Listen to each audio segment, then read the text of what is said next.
What is going on, Governor? Chisgule here, and today we're going to be talking about Boudica, Smasher of Barbarians, and Exceptional Generalist. If you like Commander Guides, you should like and subscribe because we got a bunch of these coming out, and we are an official Rise of Civilizations community program member. We are sponsored by the makers of Rise of Civilizations. So, with that said, when we make a Commander Guide, we like to cover four different things. First, the skills, then the talents, then we move into how you can unlock and skill up this commander, and finally, we talk about the natural pairings. Now, one thing I'll add as a fifth topic toward the end of the video, as sort of fun facts, is pronunciation of Boudica's name. So, with that said, let's review her skills. And there's a lot to see here. The first skill deals damage with a damage factor of 600 at the highest tier. It also reduces the rage of the target by 100 and their attack by 25% for 2 seconds. Very powerful in doing damage and weakening your enemy. Next up is Group Battle, which increases the damage to barbarians and neutral units by 25%, and worth mentioning that at the unlock of this skill, it also grants an additional 20% experience from those targets. Very strong. Now, this third skill is actually directly tied into the first one. Whenever she uses that active skill, her first skill, she's going to restore a max of 50 rage and have a healing factor of 400. This is really quite strong. So it really amplifies what this first skill is actually doing. And her final skill here gives a chance to do extra damage based on your troops' normal attacks. There's a small chance that you get a decent boost in damage. There's an even smaller chance you get a moderate boost in damage. And there's a teeny chance you get a large boost in damage. Her expertise skill is quite strong, and it makes it so that her primary skill does an additional 400 damage factor, which is excellent. It starts to put her close to doing the amount of damage that legendaries can deal. Overall, I think these skills give us some pretty strong indications on the direction you might go with Boudica. In particular, this Rage Restoration, I think, is very powerful every time she uses a skill. If we can build that engine where she can generate more rage, that means she'll use more skills, which means she generates more rage. And that is something, in fact, that her talent trees support. Her talent trees include integration, peacekeeping, and the skill tree. We'll take a look at those now. Now, you can see I'm putting my money where my mouth is. I've invested a lot of points into the skill tree because that involves a lot of rage generation.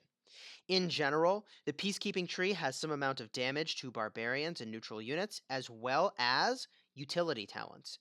Damage is up on the top, utility is in the bottom. The skill tree increases the amount of damage that your skills do and rage that you generate. And the integration tree is fascinating, but I think not amazing. It's sort of keyed out for having a mixed army. This top talent is kind of interesting, reducing the number of severely wounded units that you have, but I don't know. There's only a couple talents I would take in that tree. We'll talk about why that is in a bit. What I want to do now is show you the way that I would build out Boudica and the order in which I would grab these talents. The first talents I would get are actually some utility talents in the peacekeeping tree, and that is insight for the action point reduction, as well as quick study for experience gain. This is on plan with what Boudica is doing, and those are some of the first things I would grab. From there, I would put 7 points into the skill tree to grab Burning Blood for additional rage generation from your normal attacks, and I would move very rapidly toward Rejuvenate, which restores 60 rage whenever a skill is used. I've seen conflicting reports, but I'm told that this works for both active and passive skills. So a commander like Joan of Arc, who heals based on a passive skill, that might also trigger Rejuvenate, which is great. Even if it doesn't, the skill is worth getting. It's that good. From there, I would move toward Clarity, and this is really the point where you have a lot of options. If you're planning on leveling up Boudica a lot and getting this max skill to use her as a primary commander, I would go towards the Clarity. Another option here is to go towards Thoroughbreds, and if you're using Boudica for player versus player combat, that is a direction you might want to go because the movement speed is really, really crucial. You also get some amount of movement speed on your way to this top talent Clarity, but it's not as much as the Thoroughbreds path. Now, lastly, I want to pick up feral nature. And I believe that in total, we're talking about having to be level 48 to get all of these talents. You've got to be pretty darn leveled up. Now, there's a couple other things that offer excellent utility in the peacekeeping tree. We'll talk about these briefly. One of them is Trophy Hunter, which offers you 15,000 level C resource packs at max. I really like this talent, and if I didn't have to invest so many to maximize her rage generation, I would have already gotten it because I love free resources. All about resource gathering. A couple other options that you could do is to amplify her normal damage and skill damage against barbarians and neutral units. And I think these are good. But because she gets extra value from generating rage, I would rather tune that engine than amplify damage generically. If she is your rally leader against barbarians, you could consider grabbing Mighty Force, which is a cool 9% extra damage. I think that's quite excellent. If Boudica is not your tank or not a part of a tank unit, you could grab Double Edged Sword.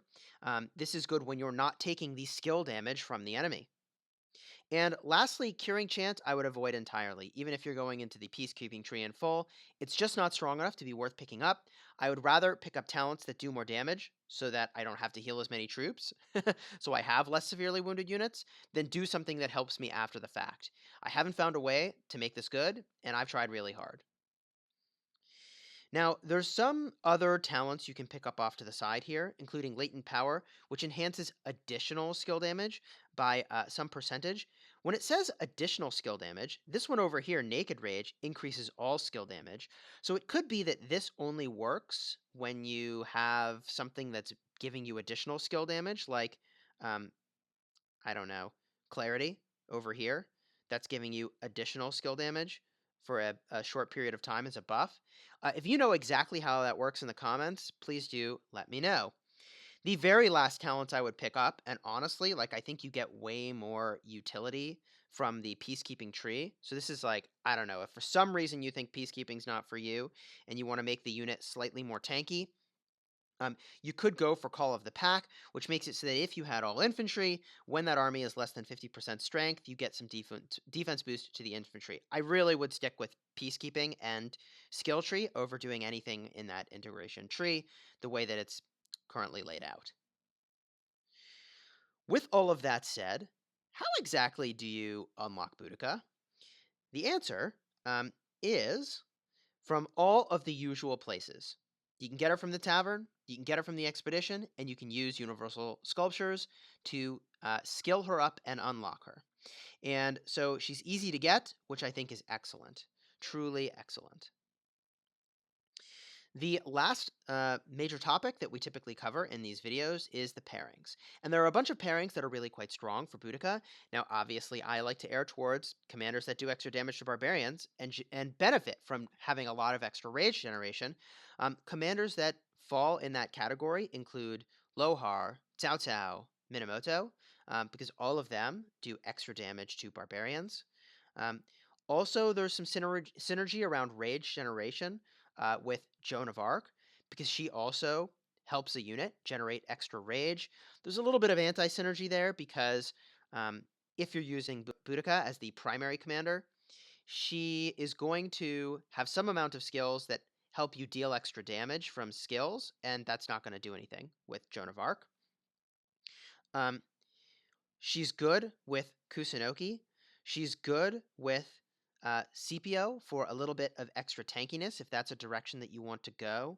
She's good with Sun Tzu, who also generates additional rage based on the number of targets that you hit. She's good with just about everybody because she is a generalist. She doesn't have anything limiting her to archers or to infantry or to cavalry, which I think is really, really excellent.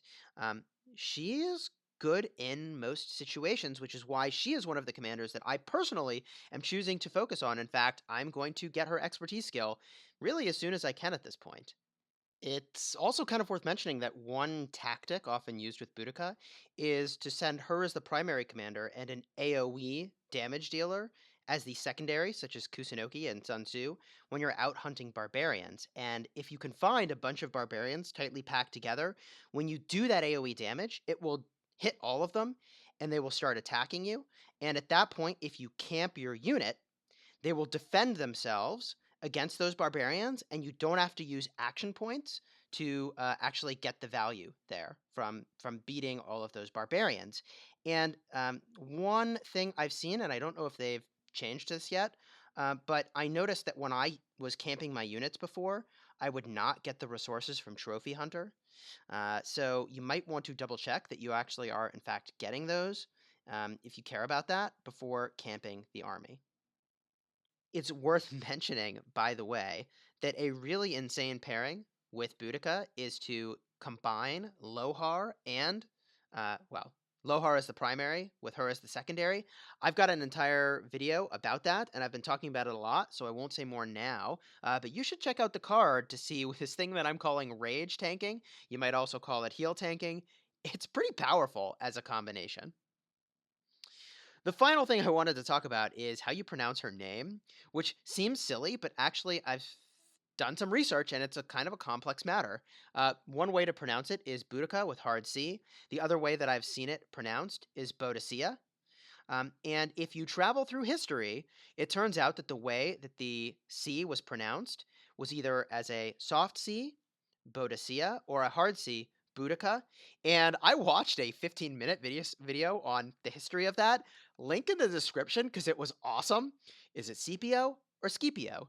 Is it Caesar or is it Kaiser? Uh, you might be surprised what you see there. And maybe this person isn't an authority. Maybe they are. I thought it was just really fascinating. I'm going to keep calling her Boudica for now. And technically, um, since I'm calling her Boudica, this skill, Queen of the Ice Knee, it's actually uh, Ikni. Ikni, I think is how that'd be pronounced. Anyways, if you like this commander guide, please do like and subscribe for more stuff just like this. And until next time, my friends, you have fun smashing the kingdom.